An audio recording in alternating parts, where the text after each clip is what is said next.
In this episode of EcoSense for Living, I don't think anybody anywhere wants to intentionally entangle a whale. It was not that they weren't going out to feed, it was that there was no food for them to feed on.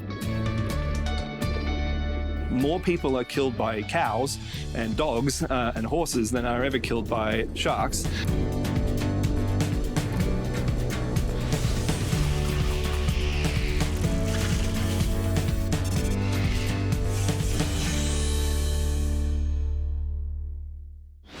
there used to be thousands of these amazing whales. Now we're in a race to help them survive.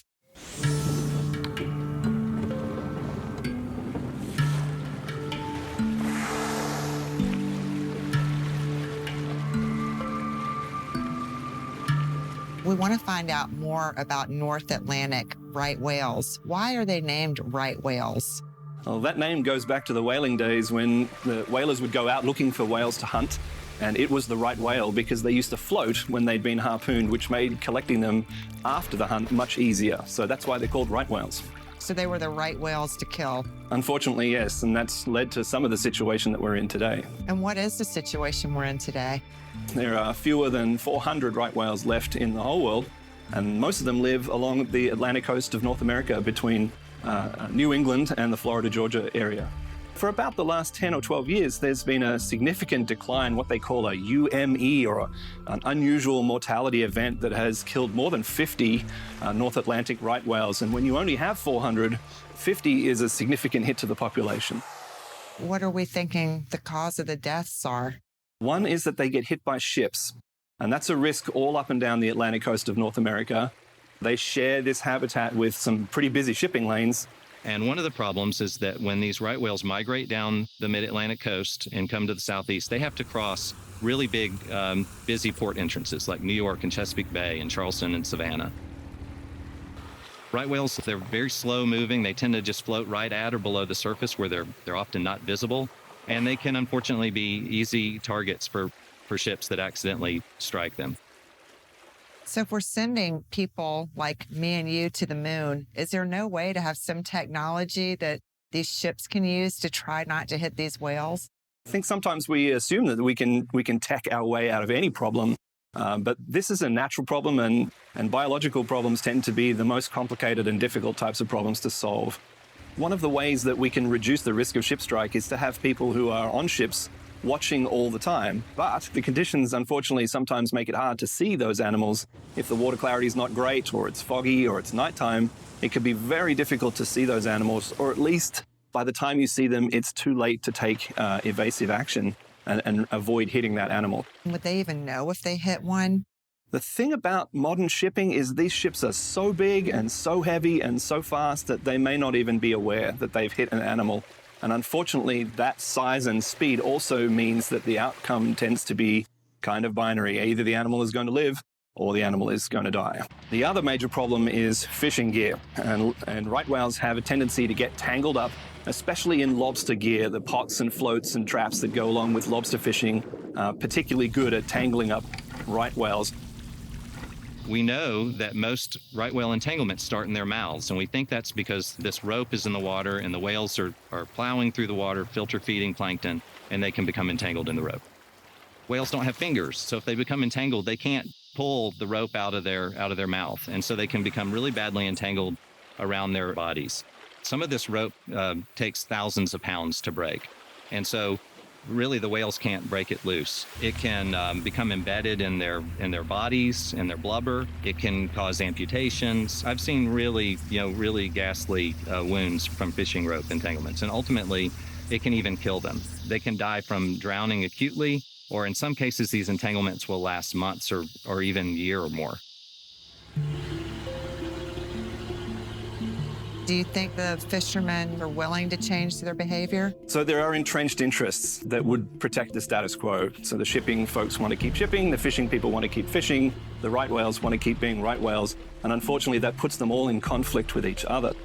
We can't expect the right whales to change their behavior, so it's really going to be incumbent upon us to explain to each other and the different stakeholder groups in this very complex situation how are we going to protect this species while preserving fishing and while preserving commercial shipping, which are obviously important parts of the economy. I believe most fishermen, recreational fishermen, commercial fishermen, I think they're all conservationists. I think they all care, but since whales are difficult to see and you don't know when they're going to show up or not show up, I think we're just going to have to bite the bullet and be more restrictive and do some stuff that we haven't been doing in the past. Sometimes you just need to do things for insurance just to make sure that you're not going to hit a whale with a boat or entangle something somehow unintentionally. I don't think anybody anywhere wants to intentionally entangle a whale. Another big part of the problem is the whales are moving further north because their food is moving further north because of the waters are warming up.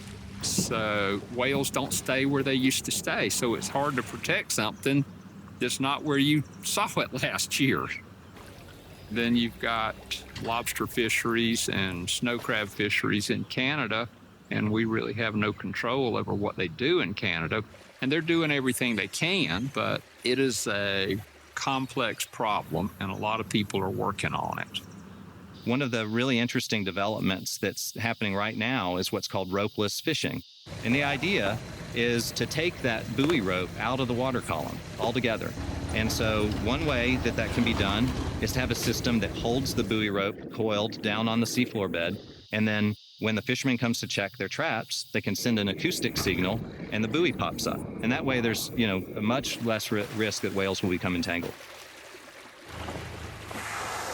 Is there enough food out there for them? Climate change is affecting all aspects of life in the ocean. The famous Gulf Stream current off the eastern coast of the US, where right whales live, that current is changing. It's slowing down, it's moving, and that's changing the way that productivity patterns play out in the ocean and where the food is. I think we're inclined to think about climate change as an atmosphere issue, but it's happening in the ocean every bit as much as it's happening in the air, because the ocean absorbs a quarter of the carbon dioxide emissions, and more than 90% of the heat that's been trapped by the greenhouse effect goes directly into the top layers of the ocean. So of course, that's having an impact on marine life. So if it were your job to protect the whales, and we said, just go out there and do what you need to do, what would you do? Well, I think probably I would start by getting people to fall in love with this species. Because when the public really embraces an animal like that and says, it's unacceptable, we cannot lose this animal from this planet, that's when you'll really see action, because politicians listen to people, because people vote, and then you can really get action quickly when an animal is embraced by the general public as an icon that they're not willing to let go. One of the things about right whales is that they're not that far from us. They're mammals, just like we are. They care for their offspring, just like we do. They breastfeed their offspring, just like we do. They're also highly intelligent and highly social animals, just like we are.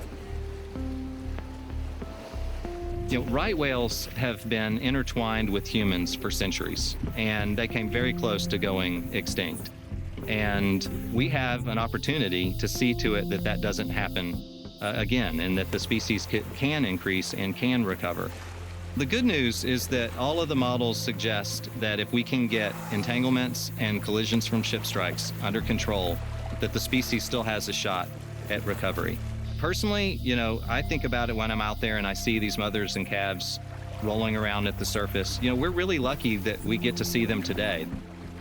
Oftentimes you'll see a mother and calf together, and that's always a reminder that you're looking at an animal that's taking care of its offspring.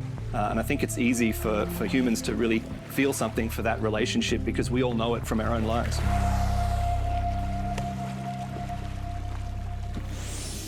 A whole seagrass ecosystem is disappearing off the coast of Florida. Scientists know why, and they know how to bring it back.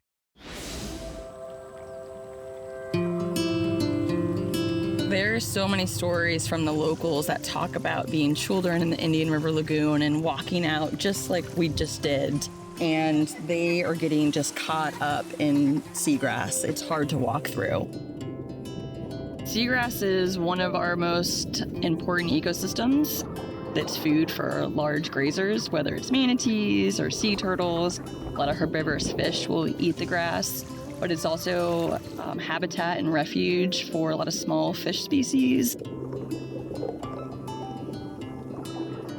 Manatees need to feed on vegetation quite often, and it can be up to 10% of their body weight per day. So if you've got a 1,000-pound animal, they're eating 100 pounds of food a day. And that is a lot of seagrass. It's a lot of floating vegetation. December of 2020, there were a higher number of manatees that needed to be rescued or recovered by Florida Fish and Wildlife Conservation Commission.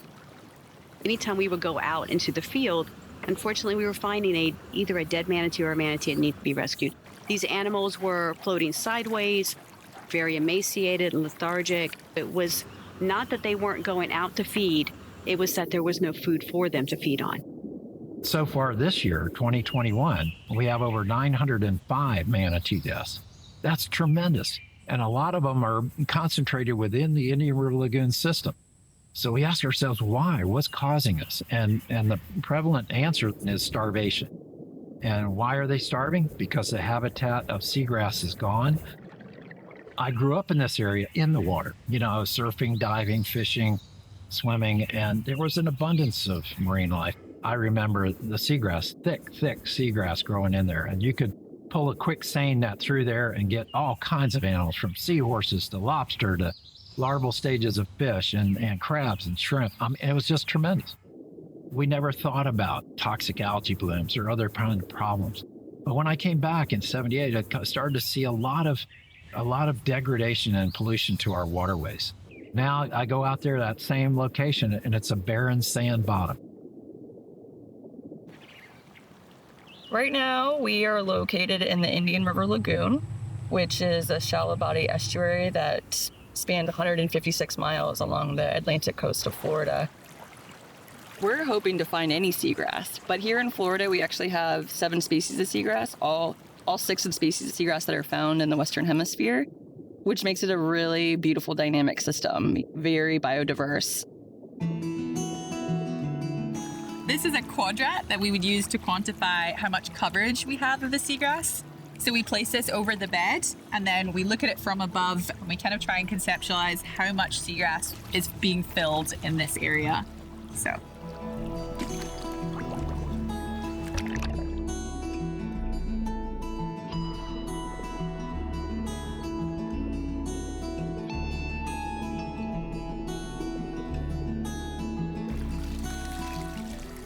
in this quadrat, we're only seeing one species, and that's the Haliduli raitae, the shoalgrass. It's not very densely covering. I would say we have about 25% coverage in this one quadrat. And there is only one of those 7 species that could potentially be here. We're having an increase in nutrients in the Indian River Lagoon, which is essentially fertilizer runoff or pollution, some sort of nutrients from stormwater drains. And just like any plant, you give a plant limiting nutrients, whether it's nitrogen, phosphorus, it's going to increase growth. What we're seeing is these phytoplankton and the macroalgae, they start to grow a lot. And when they grow a lot, they shade out the seagrass. And the seagrass is a plant. It needs to photosynthesize. So if it doesn't get that light, it eventually stresses and ultimately can die. So unfortunately, this isn't just something that's happening in our microcosm here. It's happening all over the state as well as all over the world. When guests ask me about manatees in the Indian River Lagoon, my answer is never about manatees. It's about the health of the estuary.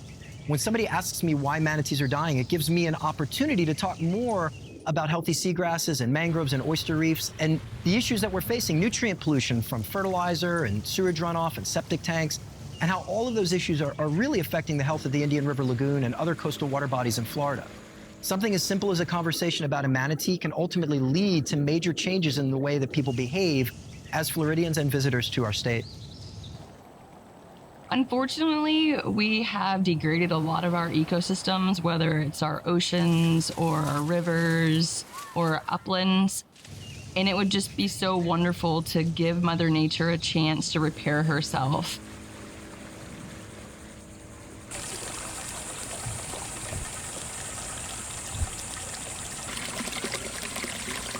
We do a lot of restoration. And so in order to get the seagrass that we grow and we put back into the Indian River Lagoon, we need someone to collect it. But you can't just go out and grab seagrass out of the ground.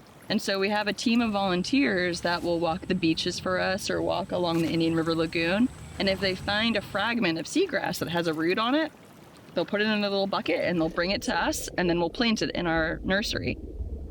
Okay, so we're collecting these fragments here. This one is great because it's really green and it's healthy. It also has this piece here, which is the rhizome. It's like a horizontal root, and then the actual root system as well. And that means that when we collect this fragment from the beach, we can actually plant this in our nursery.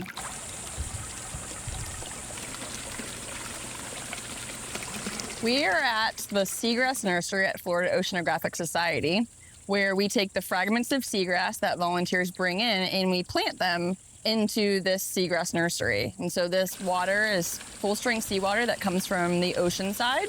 It gets pulled through here, and we're give the seagrass some time to root and establish in hopes of one day we'll be able to use it to outplant back into the Indian River Lagoon.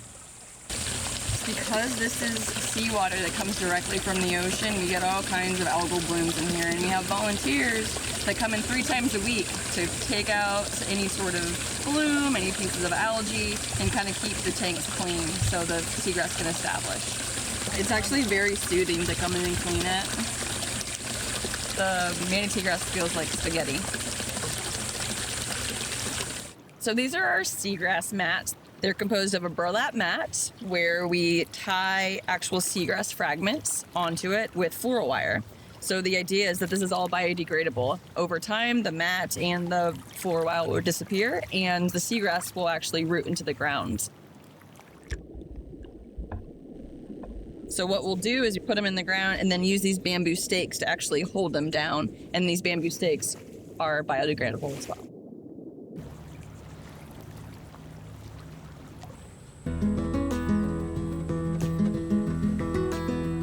The seagrass is vitally important for the ecology, but it's everywhere with, losing the dunes and all that kind of stuff. So there's, even in the 3 years, there's been a lot of changes and a lot of differences that, is not something that's going to just come back.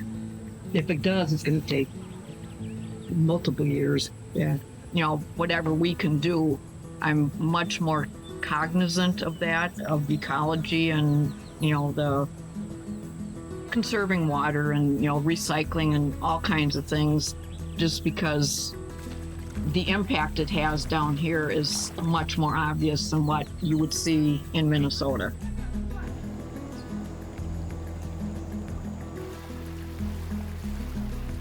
If we can clean up our water quality, Mother Nature will take the next steps, and she will go back to what she was doing for millions of years. And so I just really hope that globally everyone can get together and figure out the best means to move forward to save these ecosystems for tomorrow's generations.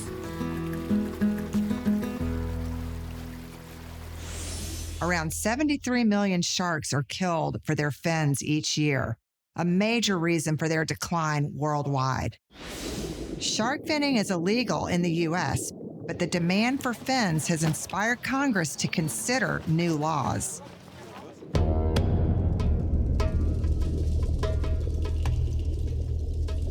What is shark finning? So shark finning is an abhorrent practice of catching a live shark from the ocean, cutting its fins off to use for shark fin soup, and then throwing the shark back alive and finless into the ocean. It's been illegal in America for more than 20 years. It is an abhorrent practice that nonetheless still happens in some parts of the world. Do you know how many sharks are taken by shark finning? So we have to be very careful to distinguish between shark finning and shark fishing. So shark fishing takes probably about 100 million sharks a year from the world's oceans. We kill 100 million of them, they kill about 7 of us annually, so it's a fairly lopsided relationship that we have with sharks. Shark fin is used mostly for the practice of making shark fin soup, which is a popular East Asian delicacy. It's losing popularity, I'm told, in China at the moment, which is encouraging to hear. And so the question we need to ask ourselves is this one dish, this one cultural practice, this bowl of soup, worth it for losing some of the animals that have been in the ocean for 400 million years and are some of the ocean's top predators? What kind of legislation is being put in place for this? There's been some different legislative efforts in North America to address shark conservation over the years. And there's a bill at the moment, the Shark Fin Sales Elimination Act, that's working its way through Congress, that seeks to reduce the market incentive for having shark fins at all in the first place. A lot of people are surprised to find out that the US does participate in the global shark fin trade. And at one point, actually, Georgia was the number one exporting state for shark fins. I don't believe we are at the moment. And just because you have a shark fin doesn't mean that that fin was fished illegally. That shark may have been captured perfectly legally, but right now, part of the problem is you don't know. When you are faced with an individual shark fin, you don't know where that fin came from. And so knowing whether it was from a legally fished shark or from an abhorrently finned shark is very difficult. So the question I think most people are asking is it worth it at all? Could we just remove the market incentive and stop it with the shark fins altogether? Shark is a legitimate seafood. I mean, shark flesh is edible, and some shark species are very tasty. And so there are nations that fish large numbers of shark as a part of their normal commercial fishing operations. It's not a huge part of the US fishing industry, but countries like Spain and Indonesia and China, Japan, these countries take large amounts of shark meat from the ocean as part of their fishery practices. The problem is when they do that to a point where it becomes a threat to the continued survival of those species. A good example is the North Atlantic mako shark, which is at risk of going extinct because of intense fishing pressure in the North Atlantic from Europe. There is no other animal group in the ocean that kills anywhere near as many sharks as we do. So we have to take responsibility for our role in this situation and for putting ourselves in direct conflict with this group of animals. I think because the general perception is to be afraid of sharks, people don't maybe care about them about the same way they might about a right whale. Yeah, I think maybe you're right, but I also feel like that's really changing from being reviled and for people being scared of them to people saying sharks are really cool. And you only have to look at the popularity of things like Shark Week and the number of documentaries that people love to watch about sharks and the fantastic research that's happening. And it happens because people have embraced these species as icons of the ocean that deserve respect and protection. There are more than 500 species of sharks, and they can range everything from the dwarf lantern shark, which is a shark that's not much bigger than that and shoots glowing green light out of its eyes. It lives in the deep ocean, and they're quite remarkable little animals, all the way up to the whale shark that you may see swimming behind me, which is the largest fish to have ever lived on this planet. So what do they mean to the ecosystem, sharks out there in the ocean? They play an important ecological role. They keep the food web healthy and functioning properly. Sharky seas are rich, productive seas. There's so many species of sharks and such great diversity that's evolved over millions of years that we have to be very careful about generalizing about what a shark does in the ocean. But it's certainly true to say that some groups of sharks, like the apex predatory sharks, play really important roles in regulating the whole food web from the top down. So if you're out swimming in the ocean, I mean, I do have a little bit of a fear of sharks. I mean, should you have that fear? I think you should be respectful of the ocean and its inhabitants. They deserve to be there. They have the right to be there. They evolved there. So, but generally speaking, with so few unprovoked shark incidents with people every year, it's just 6 or 7 people globally. More people are killed by cows and dogs and horses than are ever killed by sharks. So I think it's just that menacing appearance and the fear of the unknown or what you can't see underneath you when you're in the water that leads to that fear and that anxiety about sharks. But they really represent very little threat to you, and you should be happy to get in the water and swim and surf and do all the things and enjoy the coastal habitat that we have here. How's climate change affecting all these sharks? Climate change is affecting everything in the ocean, and sharks are not immune from that. So as the currents change and the temperature patterns change, productivity patterns change, food occurs in different places at different times. Thankfully, sharks are highly mobile species, so they can change their distributions very quickly in response to what's happening. On the downside, they're not so resilient to losing their populations. They reproduce very slowly. They live for a long time. In the grand scheme of animal reproduction, we recognize 2 different strategies, the rabbits and the elephants, and sharks are more like elephants than they are like rabbits. And so unfortunately, that means they are slow to recover in the case that their populations are disturbed. How is plastic pollution affecting sharks and just the ocean ecosystem? There is really only one solution for the ocean plastic crisis, and that's to say shut off the tap. We have to turn off the flow of plastic that goes into the ocean, almost all of which comes from rivers. Ultimately, it washes off land into rivers, flows from rivers into the sea. If we can intercept in those rivers and stop that plastic from ever reaching the sea, then we can avoid the problem. Once it's out there in the open ocean, you're really trying to close the gate after the horse has already bolted. So you really need to get that plastic and scoop it out before it hits the ocean. There's a great solution in Baltimore, the Baltimore trash wheel, that's there to scoop plastic out of the Jones Falls Creek before it goes into the ocean. We need one of those at the mouth of every river to catch the plastic before it makes its way into the open ocean. As David Attenborough recently said, we had the brilliance to create these extraordinary materials that have transformed every aspect of our lives. Well, now we need to take that engineering brilliance and turn it towards solutions for solving this ocean plastics crisis before it becomes an existential threat to the animals that live there.